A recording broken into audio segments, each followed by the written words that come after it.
What's up and what's down? It's me, Rhea, back again with another video.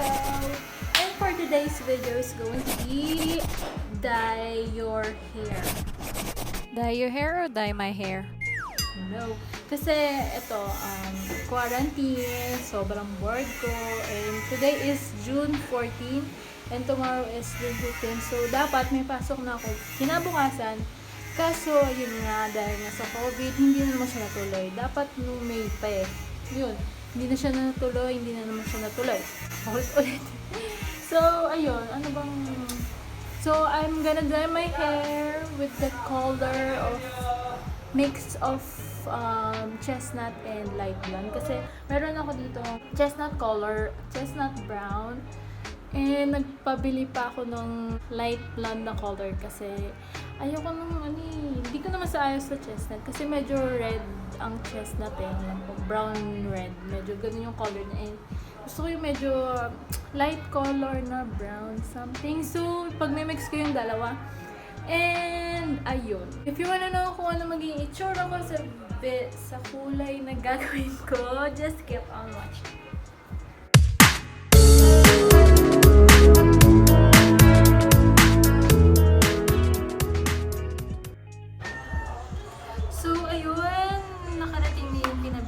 Isa pang color which is yung light black. So, hindi ko sure kung ngayon ako pag-video kasi medyo maingay and it's Sunday, you know, ang daming ginagawa, free time sila, so maingay sila, may patugtog sa taas namin, mayroong welding sa kabilang bahay. So, ayun nga, hindi ko sure kung ngayon ako magkukulay na buhok, pero papakita ko sa inyo yung mga gamit para sa DIY na pagkukulay ng buhok. So yun, we have gloves. Siyempre, dalawa sila.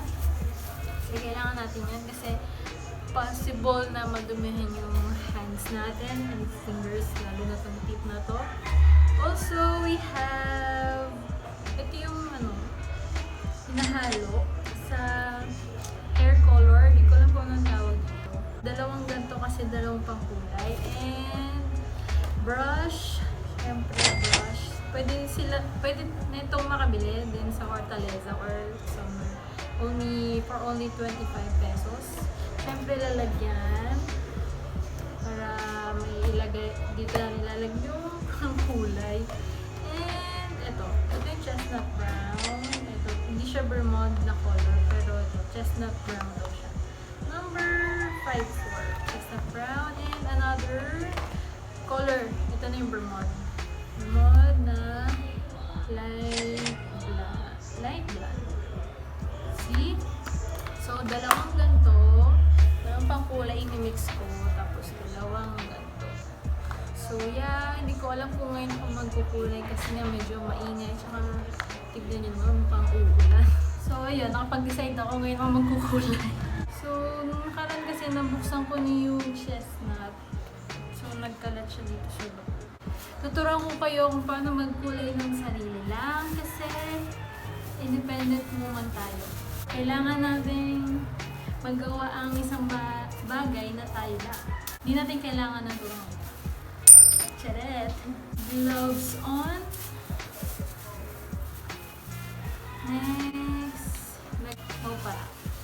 Kahit yung pangkulay na lang. Buksan natin. So, paano siya buksan? Siyempre may tip siya dito. May matulis siyang tip dito. Kita nyo? Ayan. Gamit. Bukas na siya. See? Ito yung una.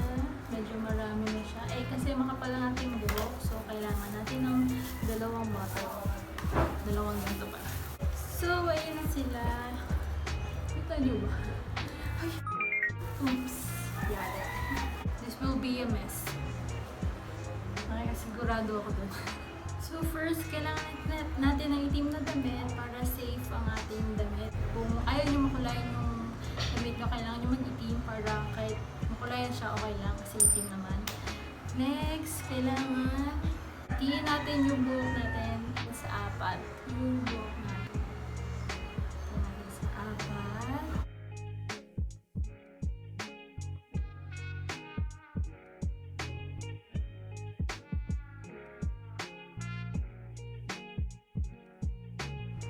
So, 4 na section na yung nahati natin.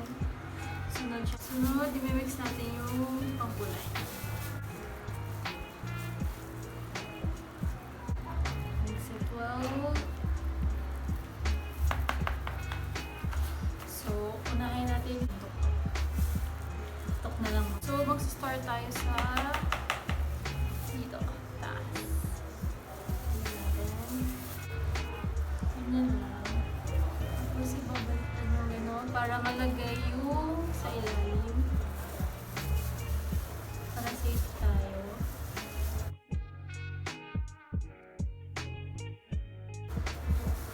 Tapos, sanga natin yung comb. Susukayin para malagyan nyo yung lahat.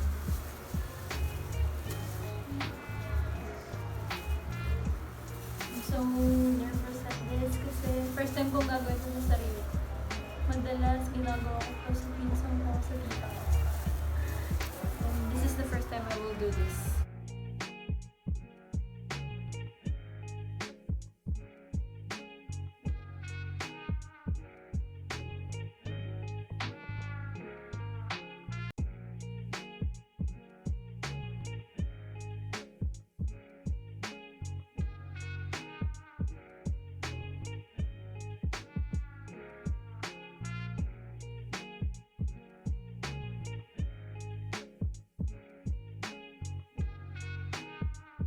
So, natapos ko na yung ito.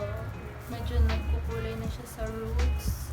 Ito naman tayo sa kanila. Ganun din yung paglagay ng color niya.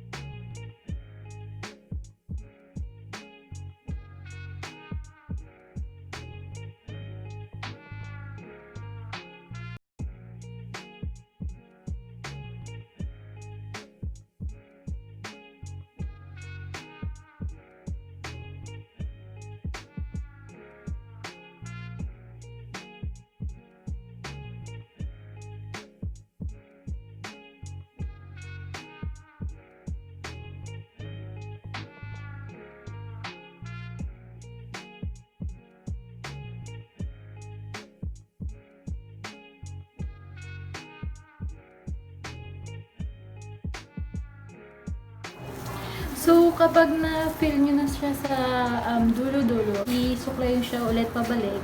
Then, kuha kayo ulit. Pagkakuha nyo ulit, isa nyo naman yung dulo na. Hindi na siya root by root, pero kasama niyo yung, eto, isasama nyo na siya dito sa pagkulay. So, tapos na rin yung kabila. Dito na tayo sa mahirap, sa hindi mo kita.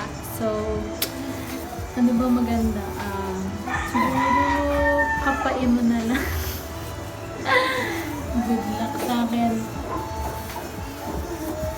I think mas okay kung may salamin ka sa likod para makita mo yung process. So, yun. Hindi natin kailangan ng tulong. So, hindi po tayo independent woman. May tumulong na po sa atin. Hindi kinaya. Hindi na kinaya. Ang hirap pala pag sa likod. Ba't kayo yung iba kaya? Hindi ko alam. Ginaganon talaga nila eh.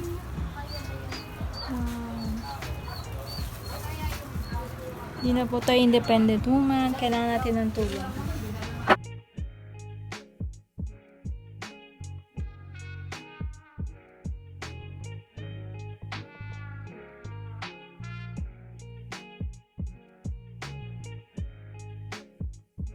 So yeah, we'll wait for 30 to 40 minutes or mahigit pa kung anong kulay na gusto nyo ma-achieve or kung gano'ng katagal siya ibababad. Makikita nyo naman kung gano'n na ba yung kulay na gusto nyo. Pwede nyo na siyang banlawan and sa akin, ayan, binalutan ko siya para mainit. Mas okay pala kung babalutan nyo siya kasi yung buhok nyo itatapal nyo dito sa ulo nyo para yung init ng ulo nyo maano sa hair and mapantay siya. Gano'n kasi yun, ang alam ko. So, ayan, we'll wait for 1 hour siguro and kakain ako ng lunch and I'll be back. Hours later. Can you move it along? I'm all out of time cards. So, I'm back after 3 hours, charet. So, nakaligo ako. Actually, kasi ang ginawa ko, bago akong magkulay, hindi ako naligo. naligo ako kahapon. Tapos, nagulay na ako. Tapos ngayon na lang ako nagligo para banlaw na siya din. Tapos sabay ligo. Ganun. Parang mas convenient siya sa akin. Para sa akin. So, ayun. Nag-conditioner lang ako. Actually, cream cell keratin lang. So, baka naman cream cell. What? So, ito yung kulay natin pag natatama ng araw. See? Wow! Medyo red siya na something na medyo blonde na hindi ko maintindihan. Kasi nga, chestnut brown, mix siya ng light blonde. So, ayan. Ito na yung papakulay ko every magkukulay ako. Hope may natutunan kayo sa video na to. And don't forget to like, share, and subscribe to my channel. And see you on my next video. Bye!